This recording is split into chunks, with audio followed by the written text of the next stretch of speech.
এই কালকে যে আমরা টেস্ট করে আইছি তার রিপোর্ট কি আনছো? আনছি, একটা গুড নিউজ আছে একটা ব্যাড নিউজ আছে, আগে কোনটা শুনবা?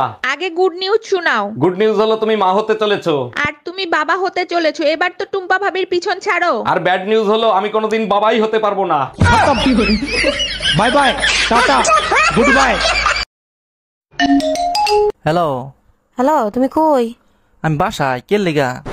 ও না, ওই বাজারে একটা লোকের ওদের পিড়াইতেছিল তো। কে লেগা পিড়ায়? ওই এক পিড়ির অন্যদের টান দিছিল। না, আমার কি সম্পর্ক? না, তোমার তো আবার এরকম স্বভাব আছে, আমি ভাবলাম তোমারই মনে পিড়াইতেছে।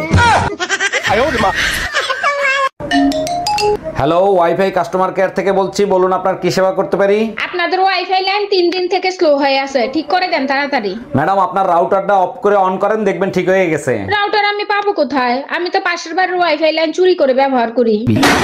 আচ্ছা ভাবি, বউ 1 ঘন্টার রান্না 3 ঘন্টা বসে করে, কি করি বলেন তো? ভাই, আপনি এক কাজ করেন, ভাবির বাপের বাড়ির বদনাম করেন। বলেন কি, তাই নাকি? তাহলে কি তাড়াতাড়ি হবে? আপনার গুষ্টি ধুয়ে 1 ঘন্টার ভিতরে রান্না কমপ্লিট করবে। Bye bye, tata. বলো কি হয়েছে?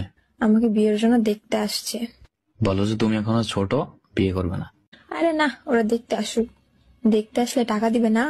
ওই টাকা দিয়ে তুমি আর আমি গিয়ে রেস্টুরেন্টে খেয়ে আসবো, পরে না করে দিব। ভাব তো একটু থাকবেই। আমার 14 গোষ্ঠীর ইতিহাসে আমার মতো এক পিসও জন্মায়নি। এই জানো, ওই যে টমটম কোম্পানি সিগারেট আছে না, ওই কোম্পানির সিগারেট খেতে গিয়ে একটা ছেলে মারা গেছে। কি করে? আরে সিগারেটের মধ্যে তামাক ছিল না তো, বারুদ ছিল। তারপরে ওই কোম্পানির মালিক ওদের ফ্যামিলিকে 2 কোটি টাকা দিয়েছে। তো তুমি কোন কোম্পানির সিগারেট খাও? আমি আবার সিগারেট খাইনি, আমি তো ছেড়ে দিয়েছি। তুমি সেদিন বারণ করলে না, আমি তারপর থেকে একটা সিগারেটও খাইনি আর। পুরুষকে টাকা তোর লজ্জা লাগে না? বোর কথায় উঠিস বসিস, হ্যাঁ? তোর লজ্জা লাগে না? একেবারে গেল তোমার 2 কোটি টাকা। কতবার